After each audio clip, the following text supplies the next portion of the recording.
Hello, everyone. Hope everyone's doing well. This is a Friday, so it's a good thing. So I'm going to bring the Yale back to life.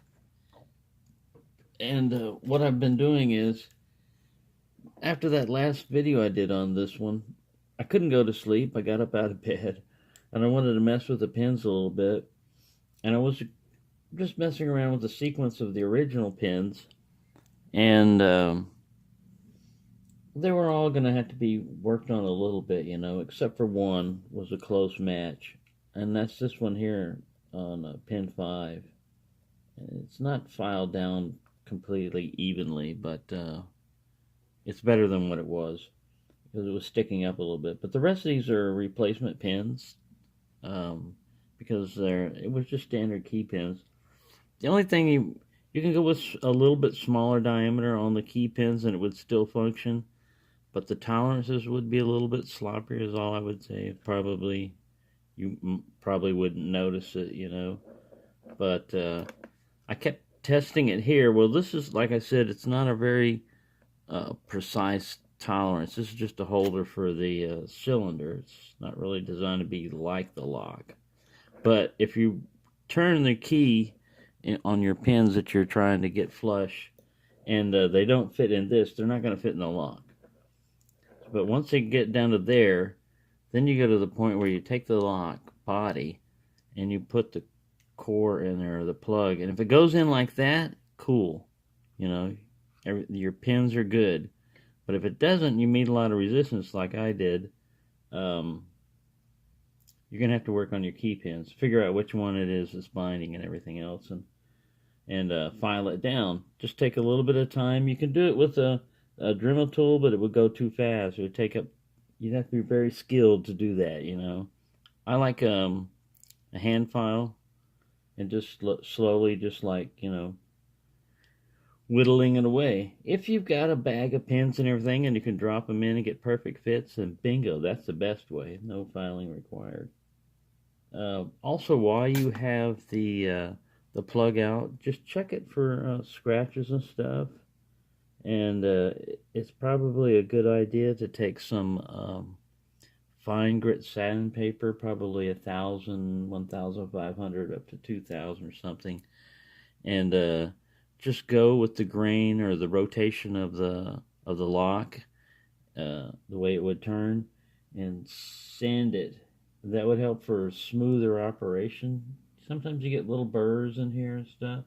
If you go with really coarse sandpaper like this is a 400 grit. That's probably too gritty for this.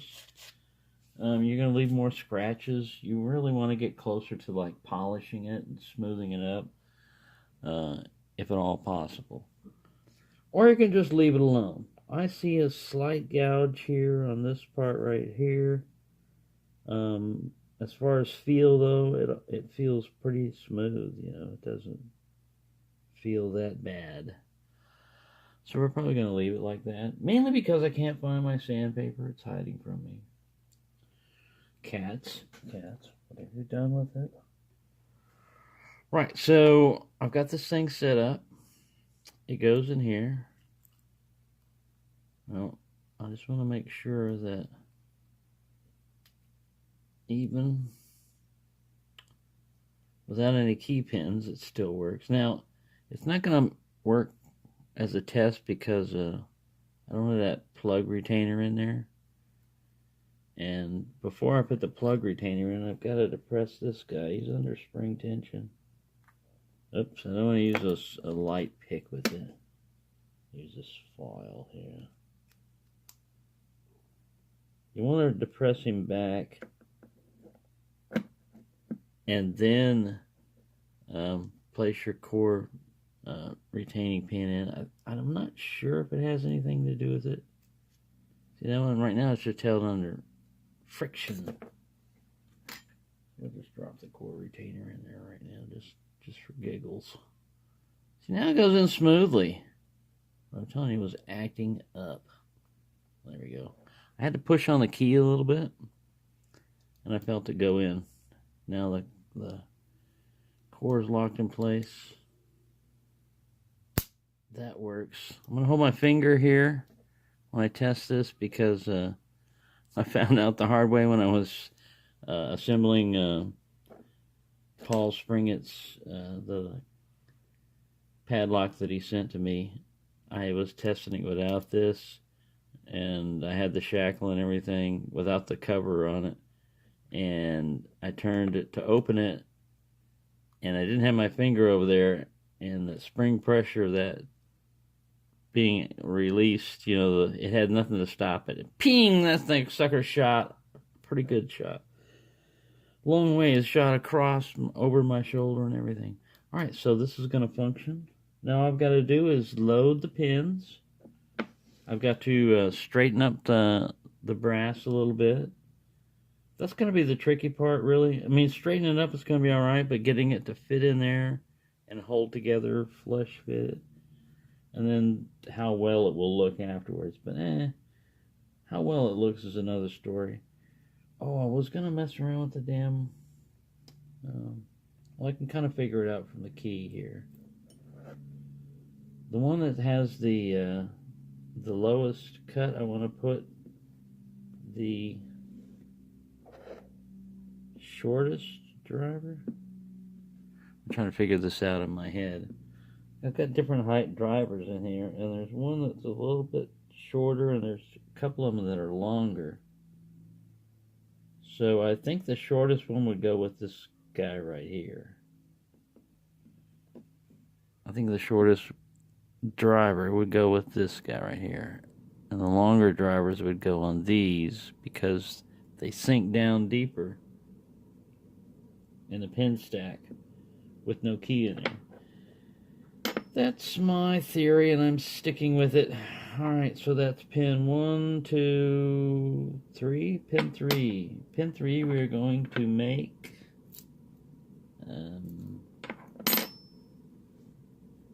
with our... This is important, these stack heights on these things, because if you get it wrong, you could wind up having the thing not work. Alright, so the key pins are already in there. I already loaded the key pins, so all I gotta do is the drivers, and I gotta ignore these guys. These are the originals. Get them out of the way. Don't want to get confused. You're already confused enough already. Get that over there. Alright. Alright, so we can just start loading. Now, with these mushroom pins, I've got a choice between the fat ends up or the pointy end down. I'm going to load the pointy end down. I'm not going to be consistent with it. I'm going to mix it up a little bit, but it was a good pick, I'm telling you, man. The way it was set up before, it was great. Ooh, first pin in. Mushroom number 1 loaded. Alright, we're getting ready. I want to make sure you can see all that. Yeah. Bombs away. Oh, he missed. We have a misfire. We have a misfire. Realigning. There we go. I dropped him in. I'm going to put this guy in butt first, so his taper goes in differently. A little bit different there for that guy. Just change it up. Mix it up a bit.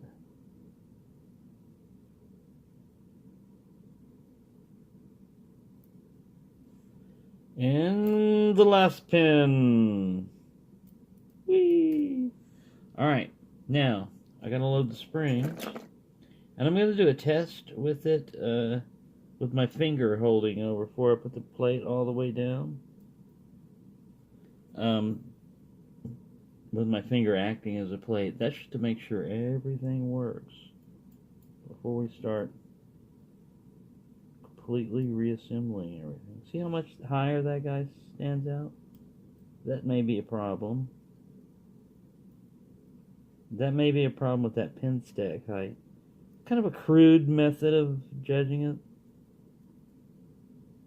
We'll see. Same with this one. We'll see, we will see. We shall see what we shall see. Alright. I'll get completely off camera here. Woo! Springs are trying to live up to their name. Springing around. Alright, alright. There. Now pin 2 feels like it's sticking up pretty high. So it may not make any difference. It just depends on how much height you've got in the chamber in there. It works. It's kind of stiff. I should have shot a bunch of lube in there and everything else. I can do that right through the pin stacks though. 1 minute, right here. This direct shot. Ugh. That'll help lube it to get it into the cylinder. There we go. There's your nutrients. Now all I've got to do is bang on the... We'll set that over there. I'm going to be banging on that, so... I gotta have the cats guard it for me. Don't jump on that. Don't touch that. And then I gotta hammer this over here somewhere. So I'm gonna pause this. Alright, so it's nice to have a flat little surface like this anvil here to smack it on. I'm gonna take my little hammer here and whoops. And that's an O-ring for a tubular tension tool. It's got a round point to it too, which is good for down here in the center.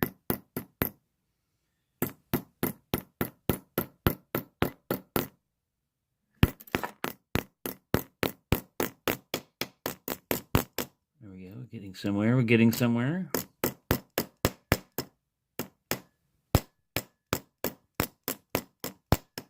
See, I didn't want to hit this part too much because I'm going to widen that out. We want to keep that kind of like oval shape to match the body of the lock as much as we can. And now I should have done this without the pins in there and everything else, but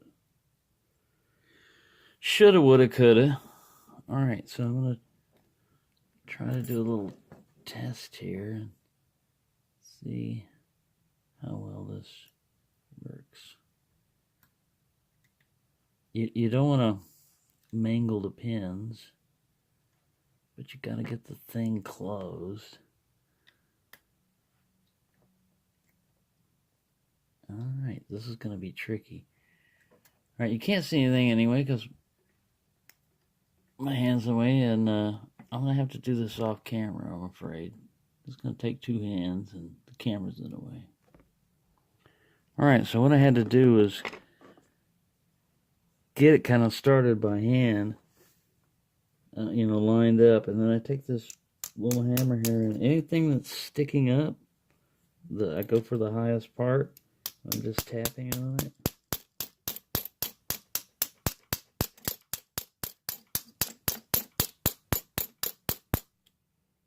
And down here it's not too bad. Over here it's sticking up quite a bit. We've got a big gap over here. So we're going to work on that.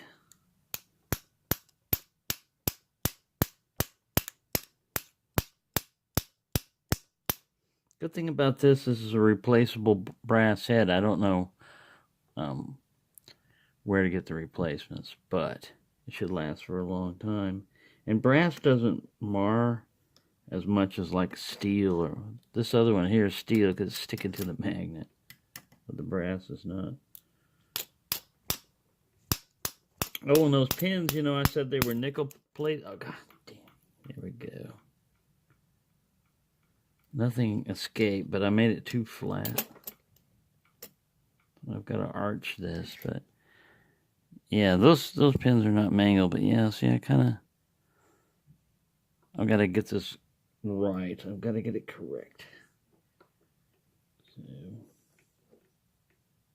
see what happens here. Yeah, still have a little arch in the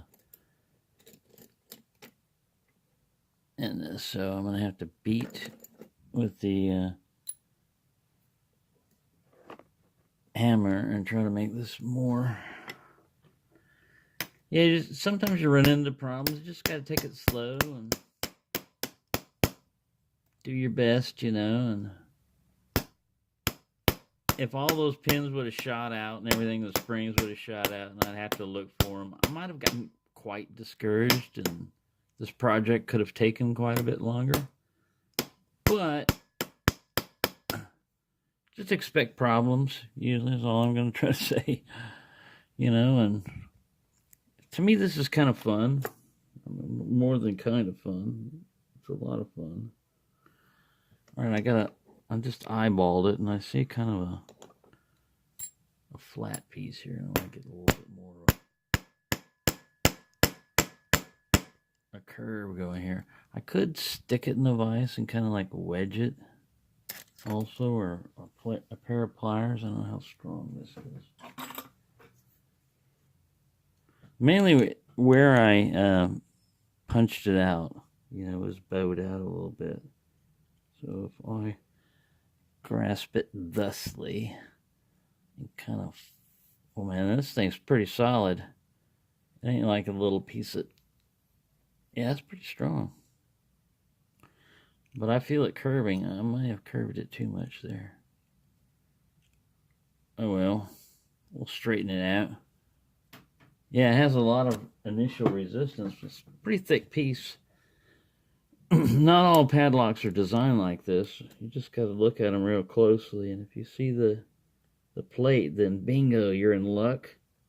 I think you're in luck because I haven't had to break out the drill at all. And that makes the holes a lot cleaner than the way I do it, because I usually don't have the right size drill and blah blah blah. All right, let me make sure all these guys are down there as much as I can. My initial thought was the best way to probably do this would be to put some like tape down there, cellophane tape, to help hold them down. But then I thought, nah, maybe that stuff would start deteriorating and getting gummy. And I was trying to think about the long-term effects, you know, rather than the initial gimmicky trick maneuvers. But I'm trying to start one end of it, but not bind up the springs. I want the springs to go straight down.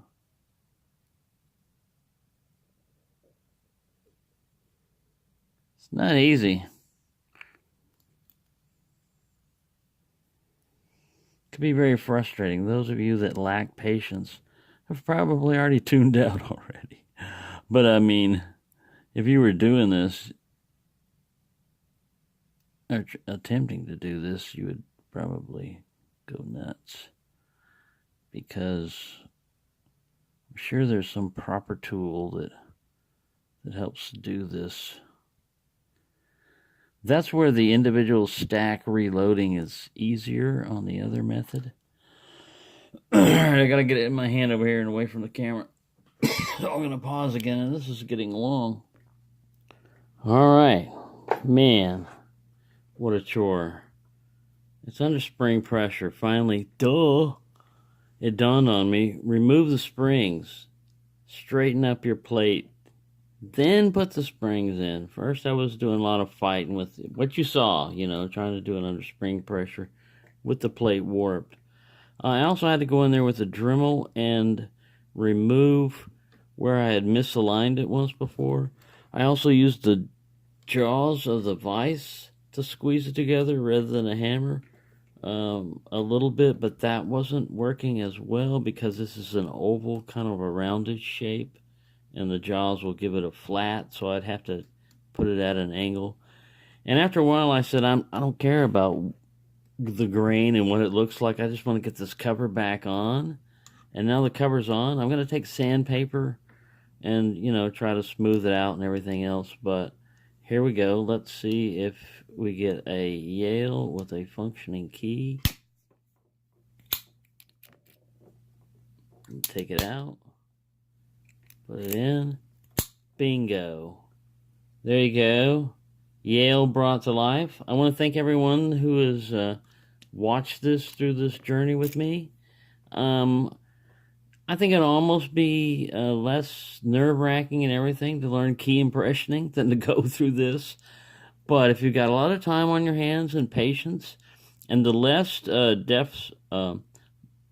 amount of deformation you can get out of your plate when you remove it, the better it is when you go to reassemble it, if you go to reassemble it. But there you go. I've got this guy now, has a functioning key. He works fine. Has a functioning Yale key, factory cut. Not for this lock, but now it is. So there you go. Thank you for watching. I enjoyed doing this, except for this very last part. Like I said, it was getting pretty frustrating. I wasn't sure. I even at one point thought of taking a couple of zip ties, and just holding on, saying, "Look, I'm finished." You know, pshing, it's together. It's not exactly the same as it was, but yeah, just a little sandpaper through here. And try to get it to match the grain. You know, that's the hard part, is figuring out what the grain is. But right now, I'm not going to worry about that. I need to take a break after doing this. So, thank you for watching. I have 2 or 3 more locks completely disassembled. Another key ready. But one of them is that push key one, so I won't have to worry about beating a brass plate back on. I may tackle that one next, but thank you for watching. Don't feel too intimidated on trying one of these. It's a nice, fun project if you got nothing better to do. It's better than watching paint dry. So I thought I was finished, but I wasn't, because I found some of this, it's like sanding foam, you know. I took that, and then started working on it, and now this is all smooth, and this is as good as it's going to get, basically, on this log. You can still see that plate, but feel it, it's smooth. I mean, all ways. So, I've seen worse locks. It doesn't match the, the patina over here, but oh well.